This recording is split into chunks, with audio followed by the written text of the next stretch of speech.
Good day and warm greetings to our participants who are joining in from different time zones. I cordially welcome our distinguished panel for this greatly anticipated side event. Ambassador Tirumurthy, Honorable Secretary Mishra, UNICEF Executive Director Ms. Henrietta Fore, Ambassador De La Fuente, Ambassador Bern Nason, UN Women Executive Director Deputy, Ms. Anita Bhatia.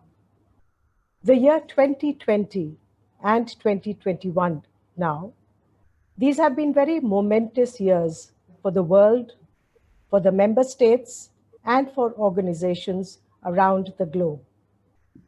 2020 marked the 70th anniversary of the United Nations. This was an opportunity for the UN to spotlight its efforts across the three pillars of its work: peace and security, development, human rights, towards building a strong UN, better world. In 2021, the Government of India commemorates 75 years of the country's independence, flagging key issues of self-reliance, from the homegrown spinning wheel or charkha to the frontiers of medical science in vaccine development. And the All India Women's Education Fund Association, AIWEFA, celebrates 92 years in the education, health, nutrition, and empowerment of women and girls and service to the communities. In a world marked in the stop and reset mode, the priority theme of this year's virtual CSW 65th session is a repeat of earlier sessions. CSW 41 in 1997, the CSW 50 in 2006, and General Assembly resolutions are also available on the same theme. Although a gender equal world has been envisaged in the 2030 Agenda for Development, the UN Secretary General's report revealed that at the current rate, it would take 131 years, and the World Economic Report figures mention it would take 90 years to reach an equality of rights. COVID-19 statistics disclose that more women have lost jobs, more girls have dropped out of school, more women and girls have faced gender violence at work and in their homes. Recognizing this fact, the Secretary General, in his CSW 65 statement 2 days ago, made a fervent appeal to reignite hope and facilitate action in a pandemic-ravaged world. With aspiration in their hearts and the wind beneath their wings, women have responded. They have emerged as entrepreneurs and frontline workers. The work from home culture has provided a recognition of unpaid care work and created an environment where the heart and the hearth can coexist. While gaps in the elimination of violence against women and girls remain, the pandemic has seen women's transformation into change makers, into changed women, and those who have adapted to change. A short film, A World We Women Want, a world we women and girls want, gender just and violence free, captures women's voices as citizens, girls and the women's choices, and as drivers of community change and the fight against violence. We are thankful to UNICEF and UN Women for the support in making this film possible. The film, please.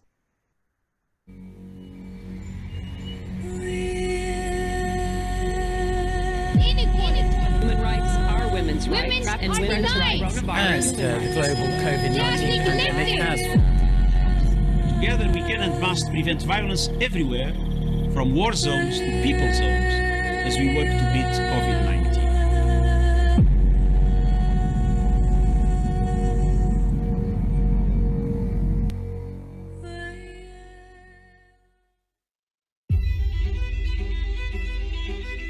The UN Beijing Conference in 1995 was and remains an important moment in the history of women's movement.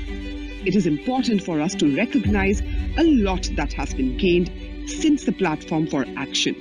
These women working on the ground, researchers in local political movements, self-help groups working on several issues.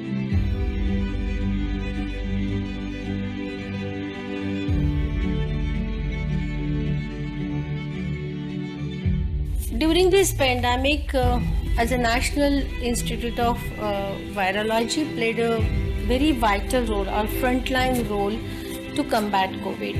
Whole responsibility came to me to first identify this agent. So that's how we started our journey. तो corona लगे जब से मेरी duty लग रही है, जैसे हवाई आधार कार्ड का, ये भी पैन कार्ड की सारी पूरी सर्वे करी हमने, मतलब जाके घर घर समझाया भी है। बुखार है तो भाई उसको चेक करवाओ, खांसी है तो वो भी डॉक्टर के लेके पास जाओ। यहाँ पे कैंप लगता है तो जब भी हम भी औरतों को बोल के लेकर आते हैं भाई कैंप लग रहे हैं और वो टेस्ट करवाओ कोरोना का, तो इसमें हमारी ड्यूटी लगती है। घर घर हमने राशन भी दिया है। कोरोना काल में ही हमें मतलब जनधन योजना के बारे में भी जैसी की स्कीम आई थी, तो उसका भी हमने किया काम, जाके डोर टू डोर जाके अकाउंट नंबर लिए हैं लोगों के, और उस मून में फिर पैसे भी आए हैं। हर एक को मतलब हर महिला को 500 रुपए की सुविधा दी गई थी। मैं साडाना गांव की सरपंच हूँ। मेरा इच्छा है कि सभी लेडीज आगे बढ़े, हर कदम से कदम मिलाकर चले, औरतों के बराबर रहे, किसी चीज में भी उन्हें ये महसूस ना हो कि वो जेंट्स से पीछे है। तो जब मैंने ये जॉब स्टार्ट की थी तो उस टाइम में गांव का माहौल ऐसा था कि कोई भी लेडीज गांव से बाहर नहीं जाती थी। This is a big matter to me कि मैं आउट ऑफ विलेज गई, मैंने सारा काम किया, कन्या भ्रूणहत्या पे रोक, आपका होम डिलीवरी पे रोक, और आज हमारा गांव उस मुकाम पे खड़ा है कि ना तो कोई होम डिलीवरी है, ना कोई अबॉर्शन है, कोई कुछ नहीं है, बेटा बेटी एक समान है, बिल्कुल सब कुछ। Biggest kind of achievement during this pandemic, like we became self-sustainable.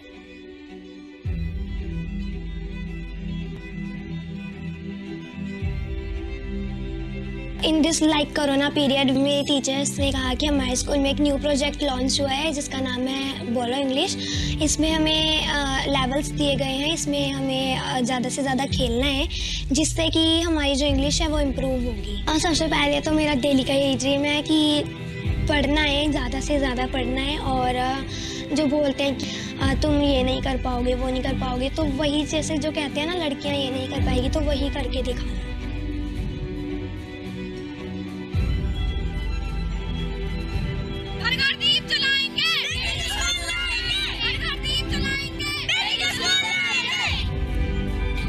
जगह जगह जाके लोगों को बातचीत करना, उनको जागरूक करना इस बारे में कि महिलाओं के क्या अधिकार हैं।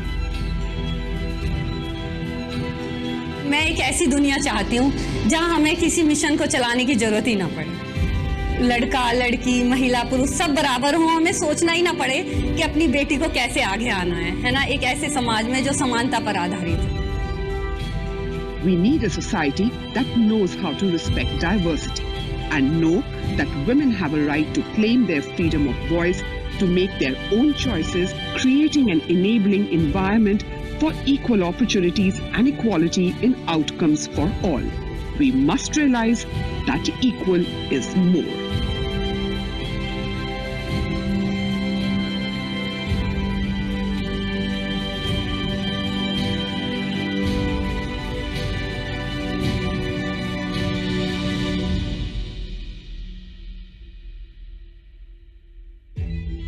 I heard you're planning to build a house for me and my kids and my spouse. If it is really for me, why don't you ask me my dreams? Why don't you ask me if I need a house? Do I need a shed or 2 big wings? Why don't you ask me? Ask me about my identity and existence, and I will reply and shout without resistance. Ask me if I need the equality to reach these boxes without you. Ask me a lot before you build, whether I want a house or a home instead. It's not about the size, but about the light, or the need of awareness that I am the light, the need of awareness that I am the light.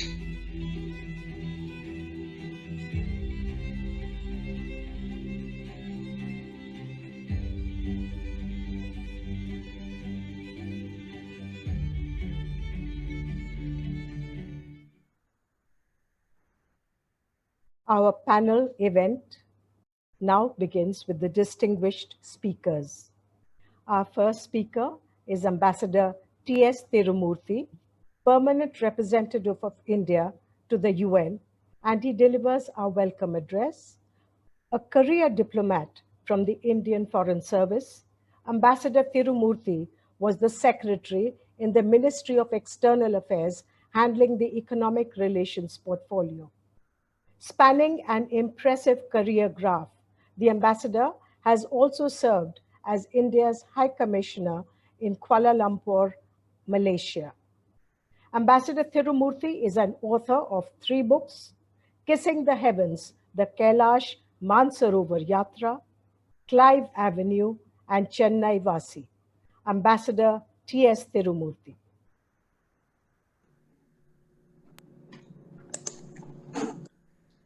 Thank you very much.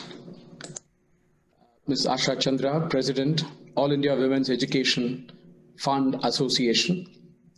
Excellencies and friends, we are delighted to partner with All India Women's Education Fund Association in organizing today's event during the 65th session of the Commission on the Status of Women. I would like to thank the participation of Ms. Henrietta Fore, Executive Director of UNICEF, Mr. Ram Mohan Mishra, Secretary and Vice Minister of the Ministry of Women and Child Development of India, my dear friends, Ambassador Jean Ramon Ramirez and Ambassador Geraldine Nason, co-chairs of the UN Security Council's informal expert group on women, peace and security, and Ms. Anita Bhatia, Deputy Executive Director of UN Women. The theme of today's event, A World We Women Want, Gender Just and Violence Free, resonates with the priority theme of CSW 65, focusing on women's participation in public life and elimination of violence for achieving gender equality. In fact, for India, this is a priority focus since our Prime Minister has moved India from a paradigm of women's development to women-led development. Women's role has become even more relevant during the COVID pandemic, which has devastated many families and livelihood. Our government has taken steps on a range of women-focused and gender-sensitive initiatives to provide immediate protection and relief for women in our society. India is also proud to use its pharmaceutical infrastructure for production of vaccines for all humanity. In this context, I appreciate the role of UNICEF and Ms. Henrietta Fore, who is present here today with us. Women have always been central to Indian political life and society and inspired us in our civilizational journey.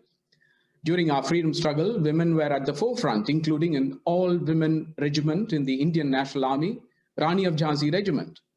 Our underlying value system can be summarized in the words of the great philosopher, Swami Vivekananda, who said, and I quote, "There is no chance for the welfare of the world unless the condition of woman is improved.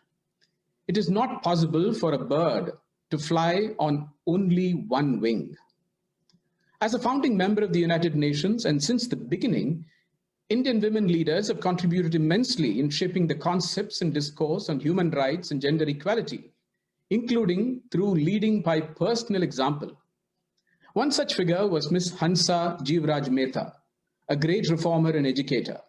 She served as the Indian delegate to the UN Commission on Human Rights as the only other woman delegate, along with Madam Eleanor Roosevelt. Ms. Mehta is widely known for ensuring a gender-sensitive language in the landmark Universal Declaration of Human Rights by changing the phrase, all men are born free and equal, to all human beings are born free and equal, in Article 1 of the Universal Declaration. Another important figure was Ms. Lakshmi Menon, the Indian delegate to the UN General Assembly and the head of the Commission on Status of Women as early as 1949-50.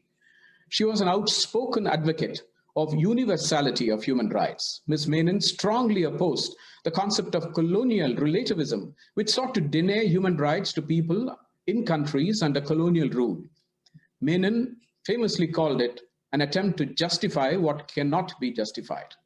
One of their contemporaries was Begum Sharifa Hamid Ali, who started her political career as a follower of Mahatma Gandhi and became the president of the All India Women's Conference in 1935. She joined as one of the 15 women in the first UN Commission on the Status of Women, drafting the principles that guide the Commission in its work to this date. Mrs. Vijay Lakshmi Pandit was the first woman president of the General Assembly in 1953. Friends, over the decades, India has worked closely with the United Nations system in promoting and advocating gender equality and empowerment of women. The Commission on the Status of Women has emerged as a unique and the largest platform for policymakers for dialogue and to set global norms and standards. The Commission pioneered in the adoption of a number of conventions for protection and promotion of women's rights, including, for example, the landmark Convention for the Elimination of All Forms of Discrimination Against Women in 1979. Beijing Declaration and Platform for Action, adopted at the 4th World Conference on Women in 1995, marked a significant turning point for the global agenda for gender equality. It is considered the key global policy document on gender equality and international policies towards it. Further, the Security Council adopted a resolution in 2000 focusing on women, peace, and security agenda, highlighting the disproportionate impact of conflict on women and the vital roles women play in peace and security. India also pioneered women in peacekeeping when we sent the first women UN police peacekeeping contingent to Liberia. UN Women, since its creation in 2010, has elevated and intensified gender equality and women's empowerment related global discourse. Mrs. Lakshmi Puri of India, who served as ASG and Deputy Executive Director of UN Women since its inception, contributed to building the UN Women into a dynamic entity. Ms. Anita Bhatia, ASG, is present with us here today. Gender-related issues were at the core of the discussion and development of the 2030 Agenda for Sustainable Development in 2015. SDG 5 focuses on achieving gender equality and empowerment of all women and children while ensuring women's full and effective participation and equal opportunities for leadership at all levels of decision-making in political, economic, and public life. Today in India, more than 1.3 million elected women representatives lead in formulation and implementation of public policies at grassroots level. In line with its priority to empower women, the Government of India is implementing a series of flagship programs focusing on women, especially financial, digital, and health inclusion. I'm sure that Shri Ram Mohan Mishra, Secretary of the Ministry of Women and Child Development, will speak about policies and actions adopted by India. I once again thank the organizers, AIWEFA, for bringing us together to share our thoughts on this very important topical theme. I thank the speakers and all of you for participating in this important event. I thank you. Thank you, Ambassador Tirumurthy. I now welcome Honorable Secretary, Ministry of Women and Child Development, Mr. Ram Mohan Mishra, who will be delivering the introductory address. Mr. Mishra is an officer from the elite Indian Administrative Service. Over the last 30 years, he has occupied senior positions in district administration and in various government ministries like commerce, planning, industry and MSME, banking and finance, mines and minerals, environment and forests, water resources, home affairs, vigilance, police and justice work. His corporate experience includes tenures as the managing director, executive director in public enterprises and companies. Mr. Ram Mohan Mishra.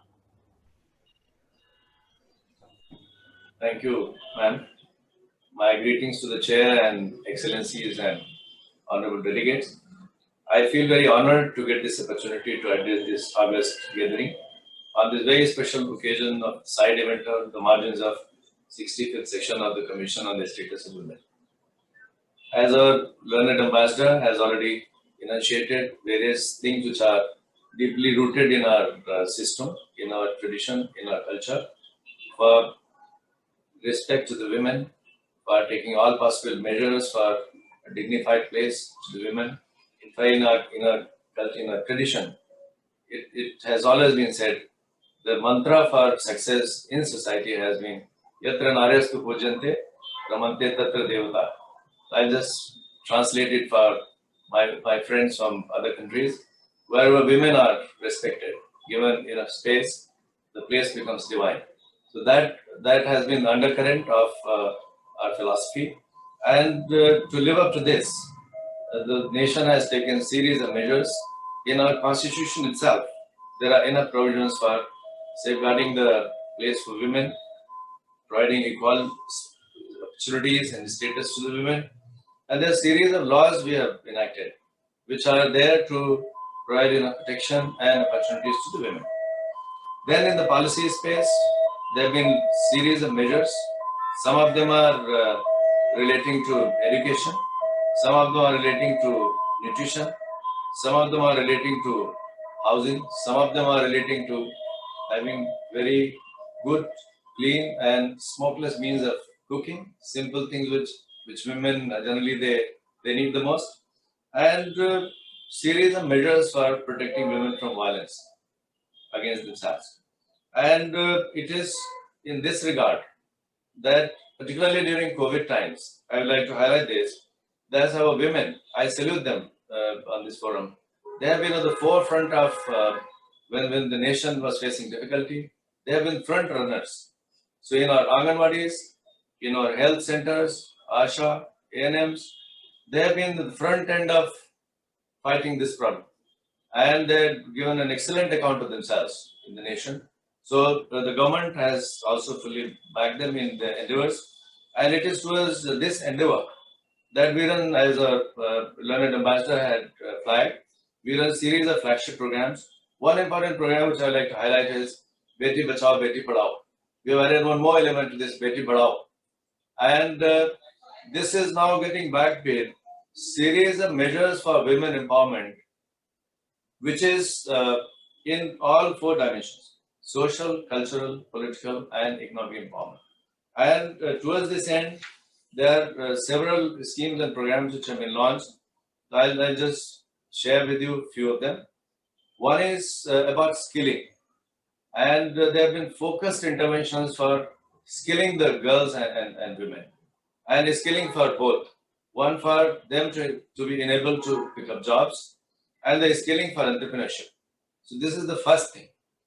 The second thing which is related to this is there have been a series of measures to remove information asymmetry for them and develop the knowledge ecosystem where the knowledge is easily accessible, knowledge about various schemes, knowledge about various programs.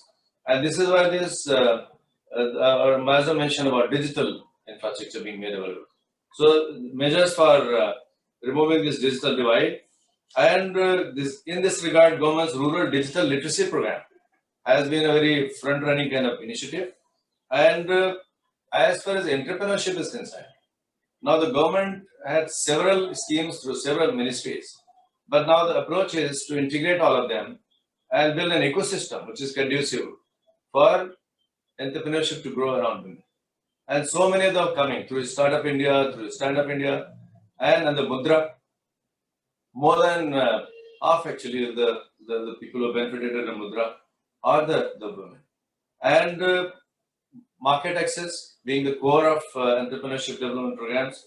In the market access, initiative also, there have been a lot of initiatives taken for helping them. There is a lot of work still needed, and this is where we now in the recent budget, the government has announced one mission called Mission Shakti. The Shakti has both these elements. One is to bring enough capacity, enough skilling, enough education to the women for harnessing their own potential, innate potential and power. And the second related aspect is there's so many things, women are naturally powerful. And that's why many times they're called better half. And so the power of women, which is their intrinsic to their being. So there is now effort to map it categorically. And as I said, build an ecosystem which is conducive for harnessing that special power of women. And as we say in our discussions here, women is not just 150% of the population, women is also mother. And men can be anything, but the mother is very special. So with that kind of view, the kind of care which they can escape, mention was made of the care economy, the specialization, the intrinsic capacity and strength of women to do certain things which have to be harnessed, which have to be focused, and then the government is committed here, taking series of measures to make sure that that capacity. So one is to enhance the capacity of women, but another dimension is the capacity already existing to make use of that so that the society and the nation is able to adequately benefit. Because if we do not make full use of that, it's a national loss. So with this being the perspective, now the effort onwards is also focused on three things.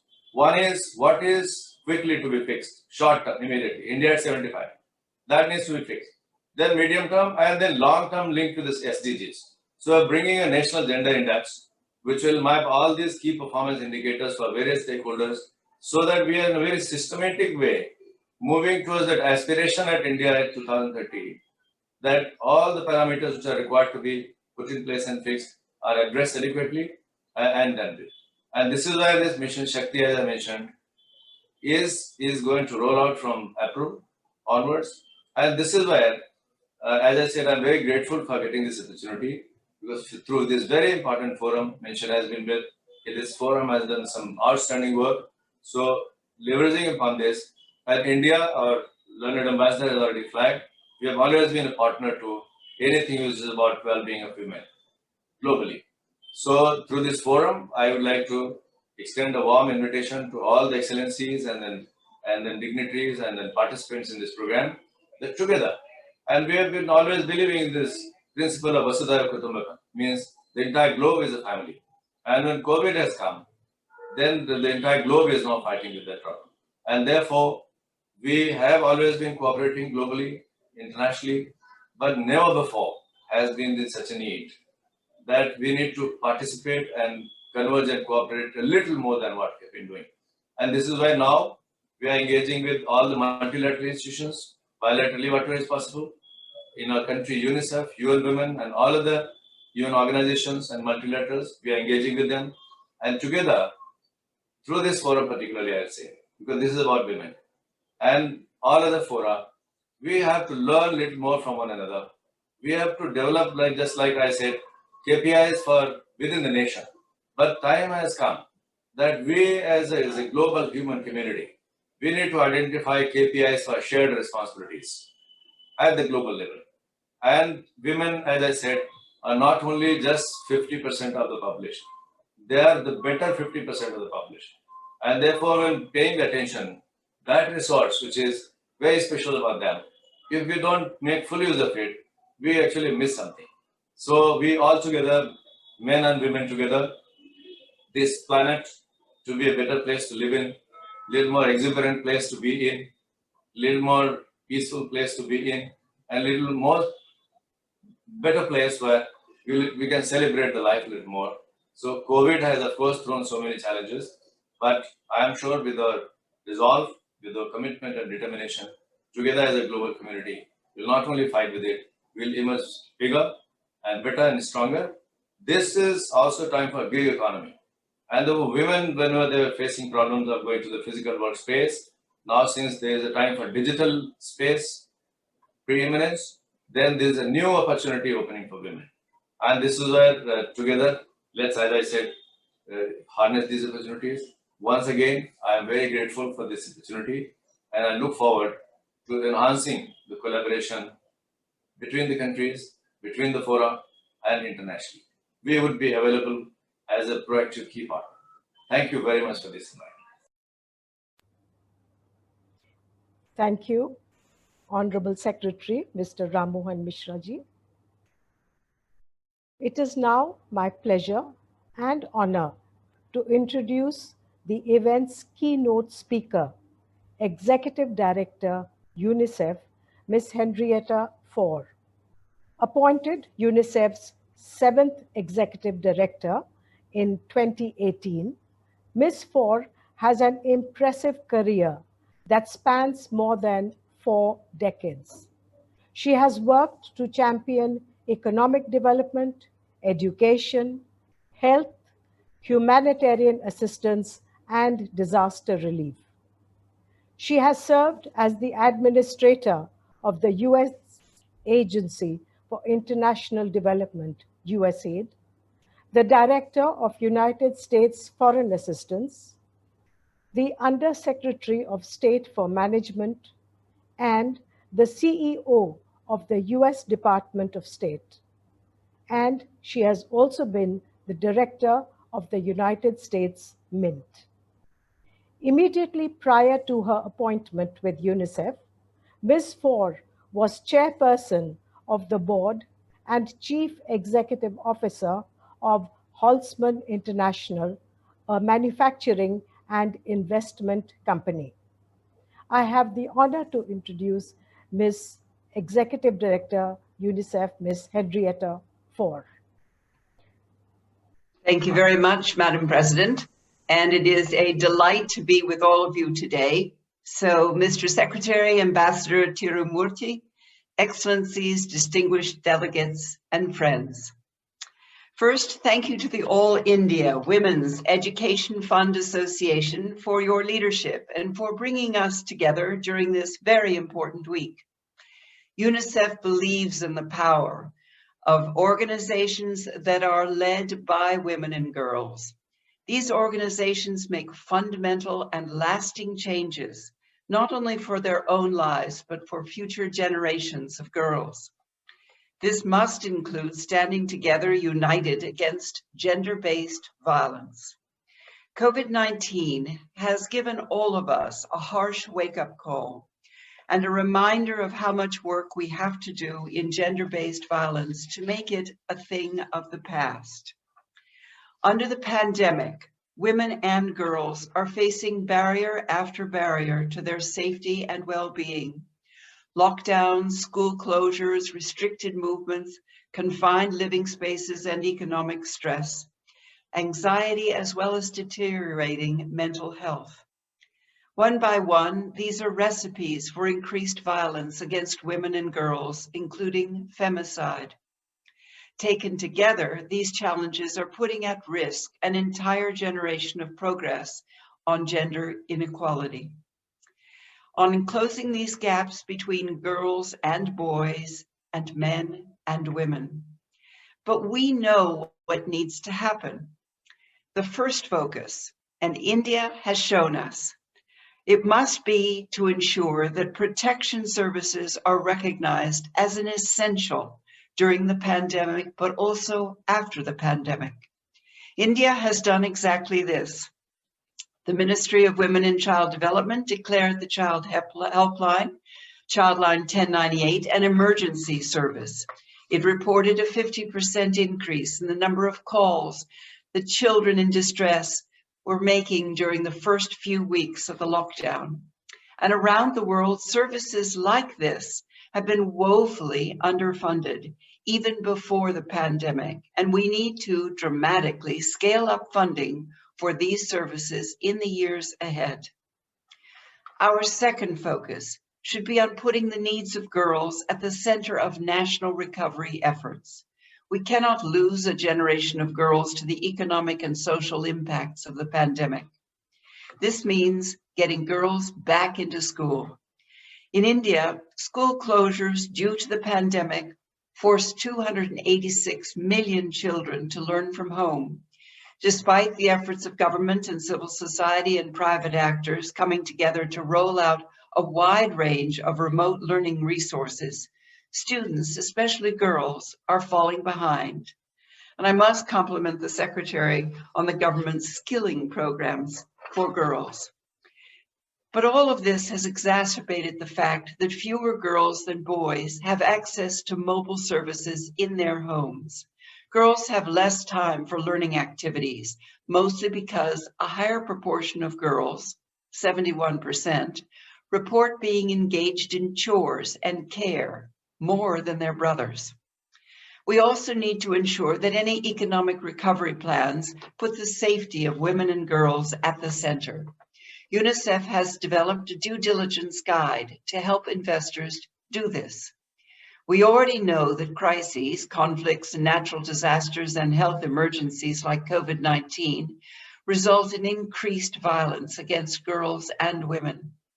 And that is why UNICEF is dramatically scaling up our programming to prevent gender-based violence in emergencies. Last year, UNICEF reached 17.7 million people with a combination of GBV risk mitigation, prevention, and response interventions across 84 countries. And this year, 98% of our total humanitarian appeals include interventions to address gender-based violence.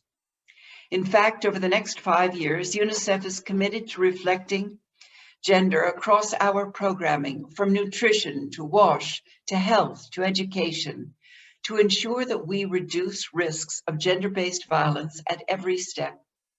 And we are committed to working closely with governments and civil society organizations, global and local alike, to do this. And finally, we must embrace the promise of innovation across our work. India has provided an inspiring example. The initiative Samvad, the largest helpline in the world, it gives girls and women instant access to mental health and psychosocial support. To support this work, UNICEF is expanding virtual safe spaces for women and girls to access information and services. And we're using smartphone applications to guide our personnel and our partners on how to respond if someone asks for help regarding gender-based violence.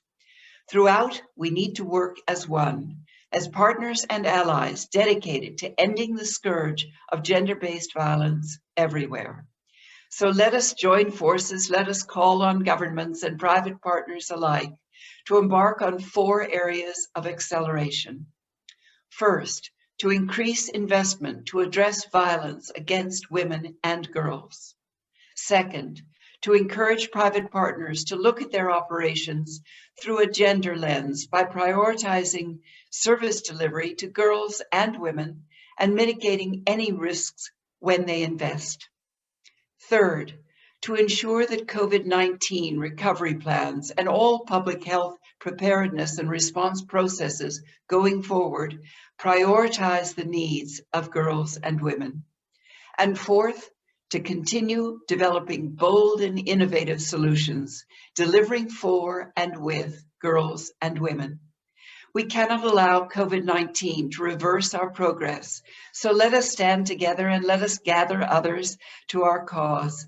Let us make sure that this recovery is one that not only benefits girls and women, but it brings us all closer to a safe and violence-free community and countries that every person deserves.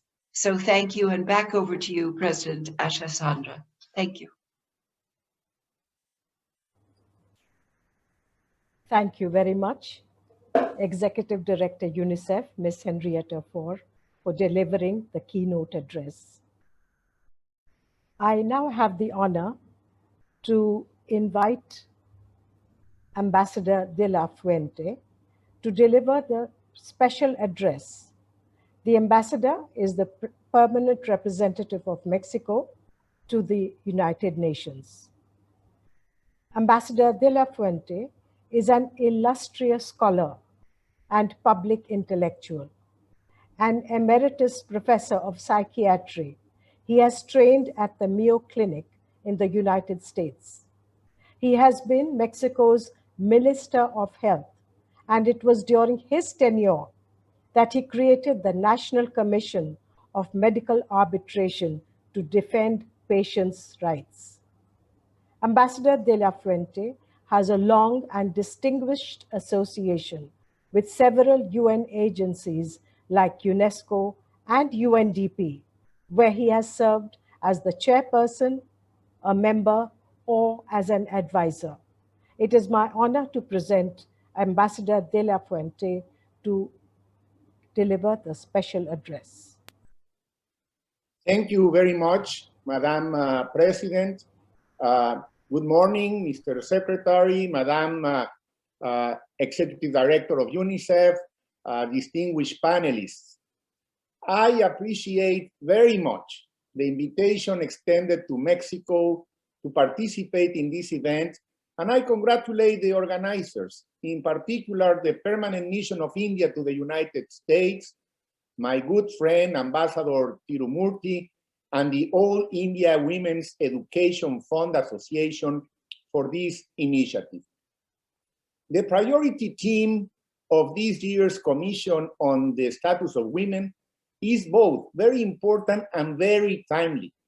Although when we agreed to discuss this theme last year, we were not aware of the devastating consequences of the impacts of the COVID-19 pandemic in exacerbating, as it has been said, violence against women and girls, and we were far from imagining how the pandemic would reverse some of the hard-won gains achieved during the past decades in global efforts towards gender equality. So this is the dimension of the challenge we now face. Mexico is co-chairing with Ireland the informal group on women, peace, and security agenda within the Security Council, and we're working hard on it with the help of our ally, the ambassador from India. Our commitment to gender equality is not new. As you may be aware, Mexico hosted the first World Conference on Women in 1975, a predecessor of Beijing's fourth World Conference Women in 1995. Today, over 25 years after the adoption of the Beijing Platform for Action, regrettably, gender equality is far from a reality. In fact, we are witnessing resistance and backlash to advance this human rights agenda in many regions. Last year, Mexico adopted a feminist foreign policy to guarantee that gender equality is at the center of all our diplomatic actions. We so decided, firmly convinced that our commitment to a gender-responsive foreign policy would positively impact the lives and women of girls in Mexico and around the world. To this end, very soon, Mexico will be hosting from 29 to 31st March, the kickoff of the Generation Equality Forum, which is a civil society and youth-centered, multi-stakeholder global gathering for gender equality convened by UN Women and co-chaired by Mexico and France. The forum has been conceived to bring together feminist advocates from across the globe to foster action for gender equality, as well as to launch a set of innovative and multi-stakeholder action coalitions on the topics of 1, gender-based violence, 2, economic justice and rights, 3, bodily autonomy and sexual and reproductive health and rights, 4, feminist action for climate justice, 5, technology and innovation for gender equality, and 6, feminist movements and leadership. Additionally, A compact on women, peace and security and humanitarian action will work to drive action to this agenda. The forum in Mexico will be a moment to reinforce the power and voice of feminism, youth, and grassroots movements, and to renew action towards the implementation of the Beijing Platform of Action. Of course, you're all very welcome. It will also address other urgent matters towards achieving gender equality propelled by the COVID-19 global crisis, as we've just heard from the Executive Director of UNICEF. Mexico is committed to a profound gender transformative vision to close the gender that remains as a big gap.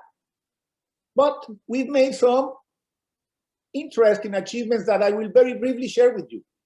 For the first time in this history, my country has reached a gender parity in its Congress, with 48.2% of women in the Deputies Chamber and 49.2% in the Senate.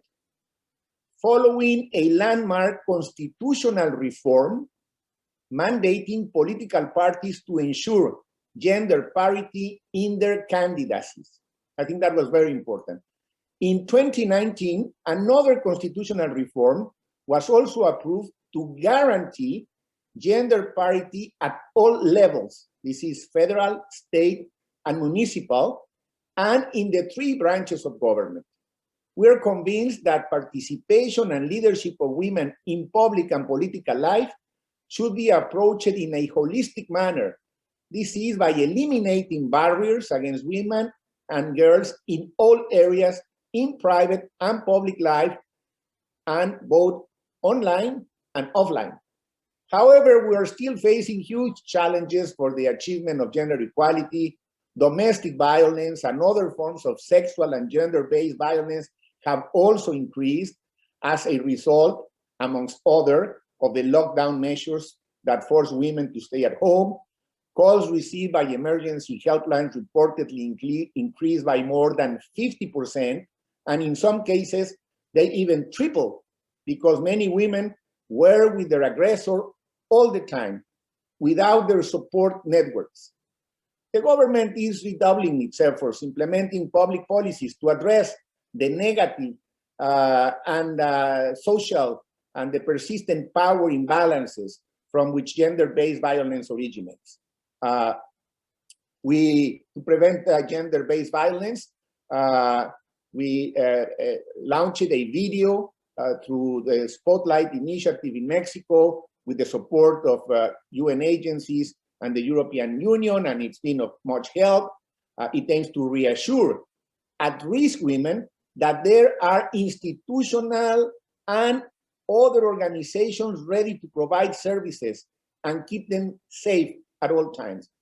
Furthermore, the federal government has also launched different guidelines and publications and media campaigns to encourage all women who experience violence to call a hotline to receive timely services. I think it is very important, their timely response to guarantee their access in addition to all the protection that they require.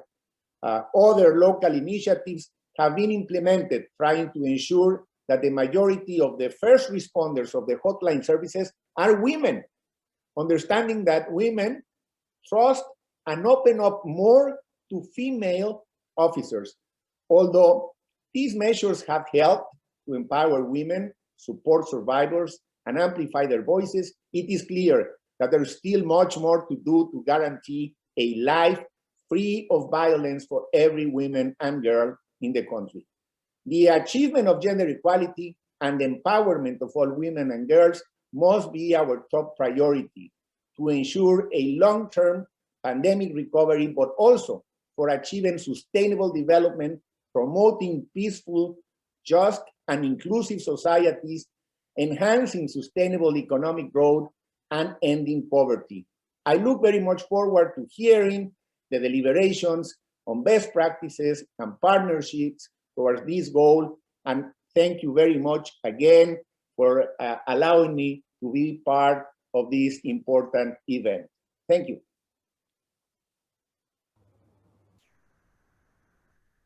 Thank you very much, Ambassador de la Fuente. Our next speaker is Ambassador Geraldine Byrne-Nason, the permanent representative of Ireland to the United Nations in New York. She delivers the event's special address. Ambassador Nason took up this position in 2017 on the completion of her term as Ambassador of Ireland to France. As Second Secretary General in the Department of Taoiseach, she was the highest-ranking female public servant in Ireland. She has been Ambassador and Ireland's Deputy Permanent Representative to the EU and Director of the National Forum on Europe. Ambassador Nason has also been the chair of the United Nations Commission on the Status of Women, CSW, for 2018 and 2019. The ambassador is unable to join us today, and she has shared a video recording of her message, which we will now play.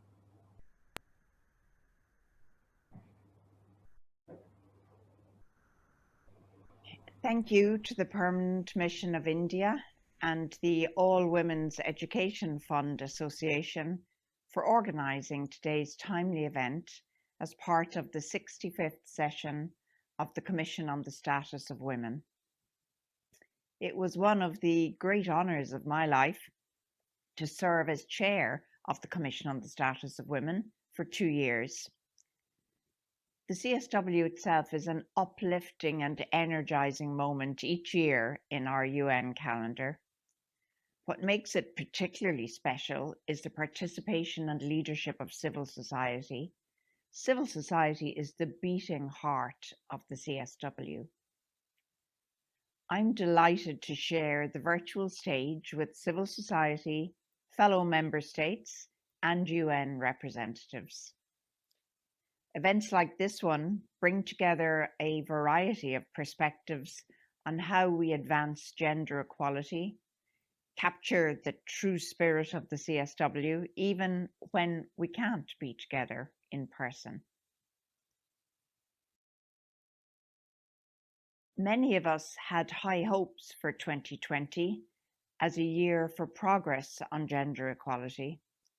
It marked the 25th anniversary of the Beijing Declaration and Platform for Action, as well as the 20th anniversary of the adoption of the UN Security Council Resolution 1325 on women, peace and security. CSW 64 was to be a moment to celebrate these achievements. Crucially, it was also supposed to be an opportunity for the international community to acknowledge how far we still had to go, and indeed to discuss practical ways forward to achieve gender equality. Yet, last March, New York, indeed the entire world, was rocked by the onset of the COVID-19 pandemic. As we all grappled with this global health emergency, the realities of its knock-on effects all too quickly became apparent. It was not long before advocates globally started sounding the alarm of widespread increases in sexual and gender-based violence. Of course, the scourge of sexual and gender-based violence existed tragically long before COVID-19, but there is no doubt that COVID has caused it to be exacerbated, with the UN estimating that millions of additional women are affected by violence as lockdowns continue. We need a major, coordinated, multilateral effort to tackle the root causes of gender-based violence. That is why Ireland proudly supports the UN-EU Spotlight Initiative, a global partnership to end violence against women and girls in all its forms, through a comprehensive, data-driven approach. One of the most important things we can do in tackling this problem is to start a dialogue to learn from one another and to understand what has worked elsewhere. I want to thank our organisers today for providing us with this platform so that we can share our national experiences.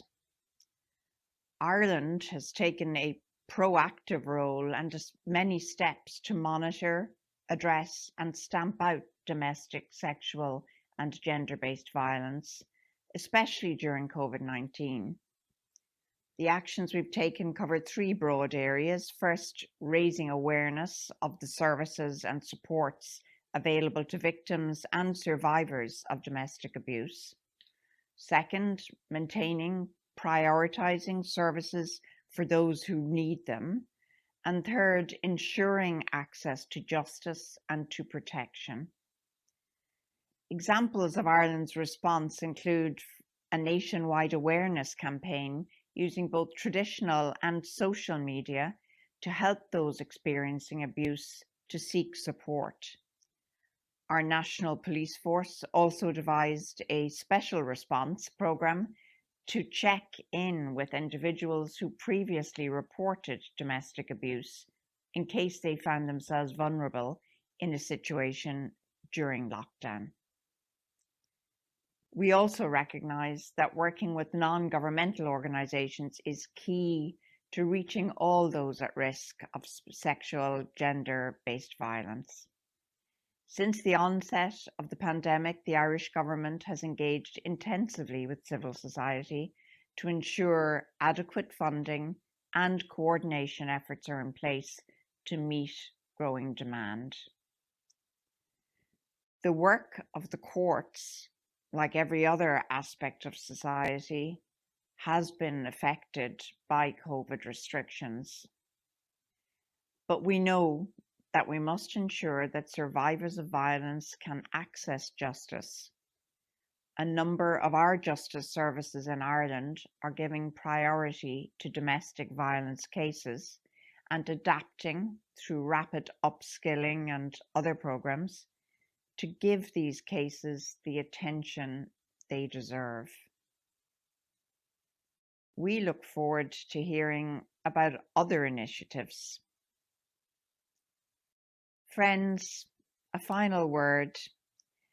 With this year's CSW focusing on the dual theme of enhancing women's participation and decision-making in public life, as well as the elimination of violence, it is so important to underline that these two issues are linked. We know that too many women who take a stand and speak up in powerful ways in public life face violence or threats of violence. This is no accident, and it's holding women and by extension our societies back. Women's safety and empowerment is fundamental to ensuring that we can participate fully, equally, and meaningfully in the decisions that shape our world. Let's spare no effort to deliver on that. Thank you.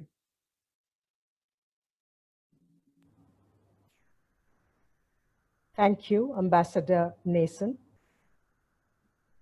The CSW is hosted by UN Women, and today we have the honor to welcome Ms. Anita Bhatia, the Assistant Secretary General for Resource Management, Sustainability and Partnerships, and Deputy Executive Director of the United Nations Entity for Gender Equality and the Empowerment of Women, UN Women. Ms. Bhatia has had a distinguished career at the World Bank Group and has served for several years as Director of Global Partnerships for the International Finance Corporation and has also served as Director of Development Partner Relations for the World Bank. In various positions, she focused on enhancing sustainability, institutional effectiveness, and impact through strategic partnerships. I have the honor to welcome Deputy Director, UN Women, Ms. Anita Bhatia. Thank you very much, Ms. Chandra. And let me say at the outset that it is a great pleasure for me to be here on behalf of UN Women. I'd like to start by congratulating you at AIWEFA and the Permanent Mission of India and Ambassador Tirumurthy for your leadership in hosting this important event on the margins of CSW. You have chosen to focus on a topic that is of critical importance in the world today. And for your leadership on this, I thank you. Distinguished panelists, distinguished delegates, ladies and gentlemen, we are living in extraordinary times. These extraordinary times call for extraordinary measures. We've heard from previous speakers of the devastating impact that the pandemic has had on women and the reversal of progress that we have seen, which has moved us further away from a gender-just and violence-free world for women. How severe has this impact been? I think it is worth taking just a minute to reflect on the consequences of the pandemic on women. We have seen these consequences in three areas: in income, in health, and in security. In income, because many of the sectors that were hit by the lockdown and continue to be impacted were sectors that were heavily feminized: retail, domestic work, agriculture, tourism, travel. All of these have a high proportion of women working in them, and their jobs and livelihoods have been threatened. We have also seen a huge spike in poverty, and we know that poverty is feminized, and we expect that in this year, in 2021, an additional 47 million women worldwide will fall back into poverty. Second, we have seen impacts on health because women during the pandemic have lost access to health services because governments appropriately pivoted to solving for the public health crisis. And third, we have seen a huge spike in violence against women during the pandemic. This is why the Secretary General called this a shadow pandemic and asked for what he called a ceasefire at home. Given these disproportionate negative impacts, ladies and gentlemen, we must focus our energies on solutions going forward. The solutions are in sight. We know some of these solutions. We now need to focus on implementation. And we need to focus on implementation, ladies and gentlemen, with a real sense of urgency. We cannot do business as usual because the problems of violence against women and gender injustice for women are just too large to be dealt with through normal means. What will this sense of urgency involve? I would like to propose 5 things. First and foremost, we must harness the power of the digital world to solve problems for women. We have seen in the film that you showed that the creation of apps such as Safety Pin can be very useful for ensuring that women have access to technology that allows them to seek help in cases of violence. That is wonderful, but it is not enough. And so what we must do is learn from the example, for example, of India, which through investment in a national identification system, through the creation of systems of mobile banking, made it possible for 200 million women to quickly get cash transfers during the crisis. This is something that can be replicated worldwide. Second, in addition to this leapfrogging that is possible through an emphasis on digital, we must realize that there is a very strong link between economic empowerment and the ability to live a life free from violence. That is why there must be investment exactly as the Ministry of Women and Child Development highlighted, in skilling women, in providing access to economic opportunity, in creating programs such as gender-responsive procurement, in ensuring that women face no barriers to access to credit, in upscaling microfinance, in creating special programs that give women access to resources. This is incredibly important because when a woman is economically empowered, she has choice. Third, I would like to propose, exactly as has been mentioned by some previous speakers, that there be a focus on women in decision-making and women's participation in economic, political, and social life. Again, here I would like to highlight an example of the work that UN Women has been doing in India in collaboration with the ministry, which is to ensure strong local participation of women at the municipal level. We have seen a huge and exponential increase in women's voices through participation in village councils, in Gram Panchayats. This model of participatory decision-making and ensuring that women have a seat at the table is critically important and should be replicated. I think it is worth taking a minute here to just lay out the fact that we still, in spite of focusing on women in decision-making globally for many decades, have yet to see gender parity in more than 13 countries. Only 13 countries in the world have gender equal cabinets. Less than 10% of heads of state or heads of government are women.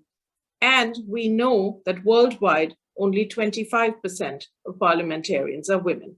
So while we are seeing wonderful examples at the local level as the one that I just highlighted, we also know that there is a great deal more that we can all do working collectively. Fourth, I would like to emphasize the need for countries to really undertake gender responsive budgeting. This is a tool that we have been piloting at UN Women for many years now, and India holds the distinction of being one of the few countries in the world which actually has a female finance minister. And we actually have seen that because our finance minister in India was connected to the Commission on the Status of Women in a previous role that she has brought to her work this focus on gender responsive budgeting. We have seen this also happen in Morocco. We have seen this happen in Zambia. We have seen examples where a focus on gender responsive budgeting can hardwire into the systems of the government a way to focus on women's issues, which is very powerful. And so we would like to encourage other countries to follow the examples of Morocco, India, and Zambia and do more gender responsive budgeting. And finally, this is a universal agenda. The role of women in society is not a job that is just for women. Men and boys need to be involved as well. This is why UN Women has a program called He for She, where we have champions who are men who come forward to speak about these issues. I'm so pleased today to be joined by so many such champions who are taking time to speak about the importance and the universality of this issue.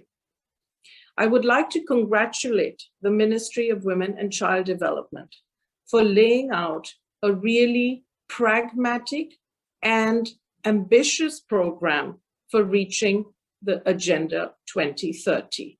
I very much liked the focus on the short term of India at 75, of what needs to be done by 2030.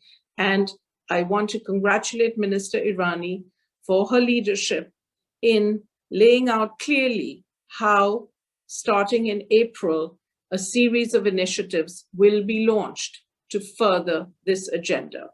And I would like to thank Ram Mohan Mishra for elucidating these very important initiatives. In closing, I want to say that We are so grateful at UN Women for the partnership that we have with Mexico and with France to create the Generation Equality Forum. This is exactly the kind of ambitious, aspirational, and transformative program of commitment and collective action that the world needs to see in order to truly move the needle.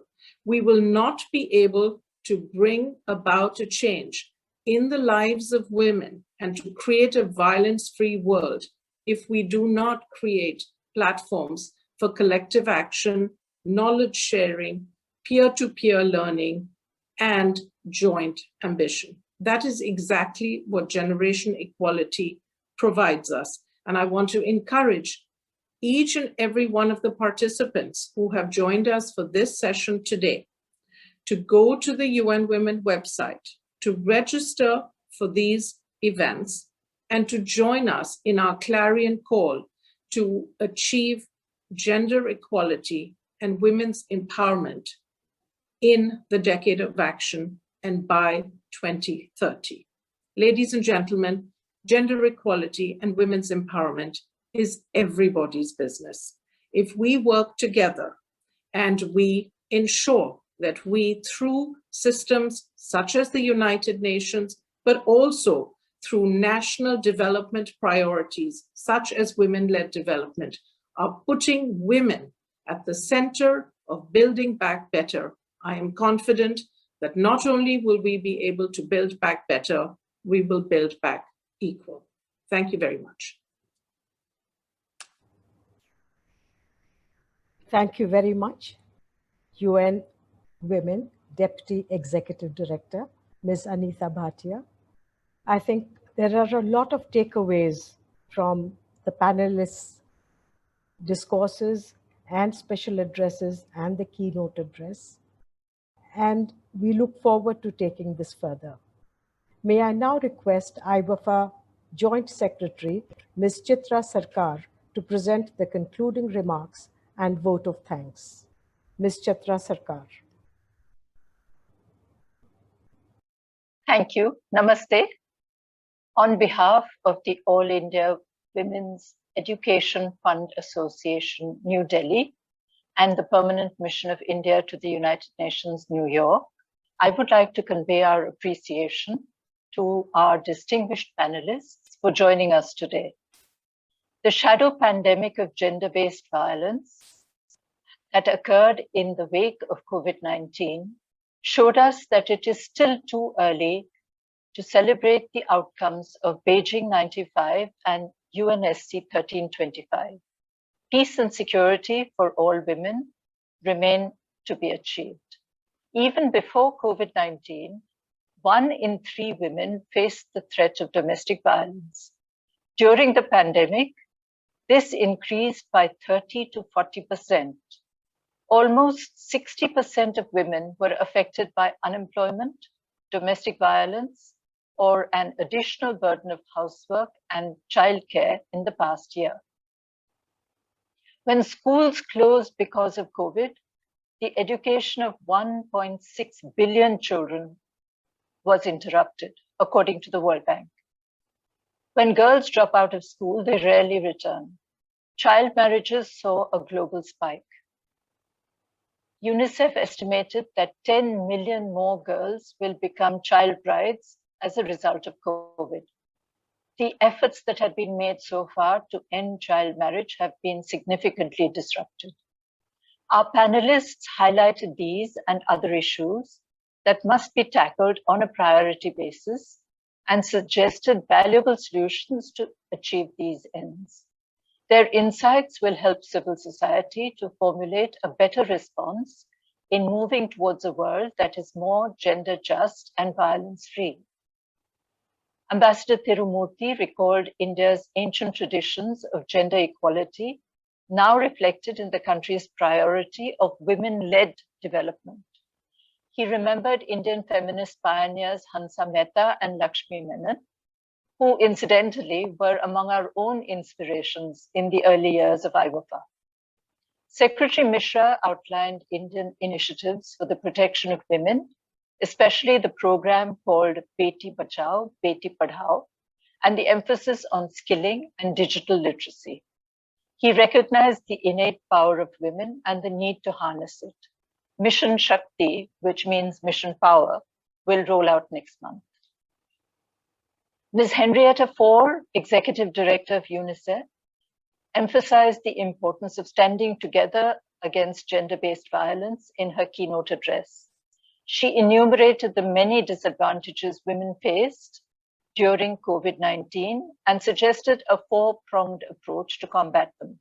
She cited India's Child Emergency Helpline as an exemplary response in this scenario. Ambassador de la Fuente pointed out that the pandemic has reversed hard-won gains towards equality.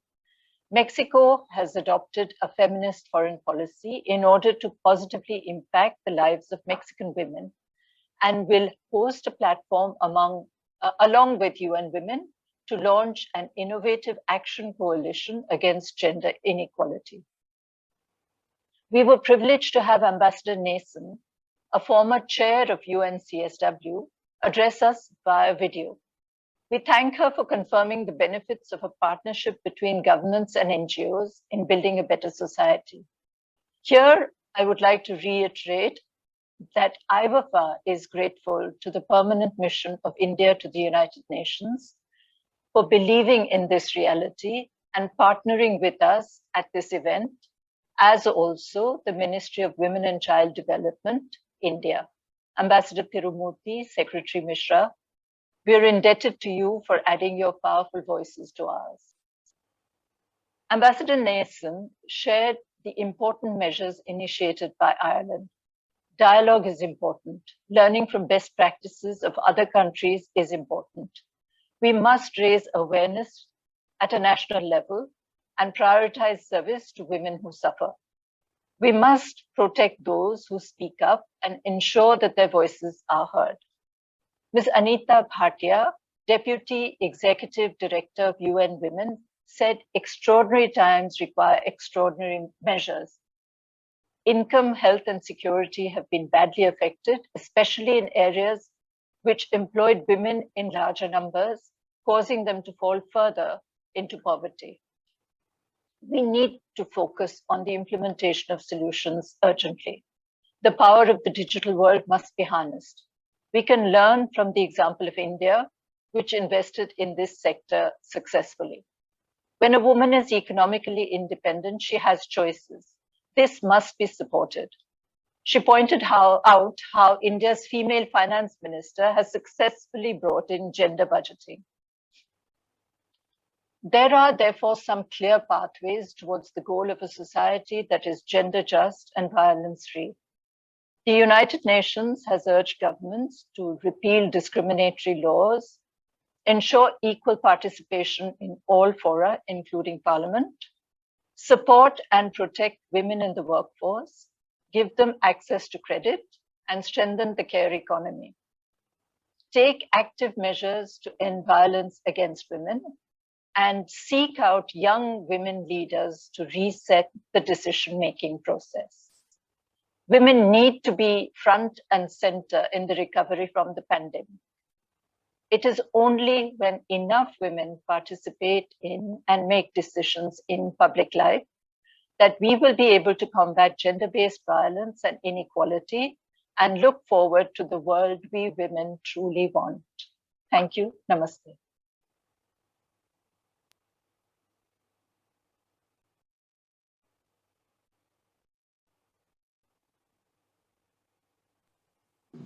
Thank you very much.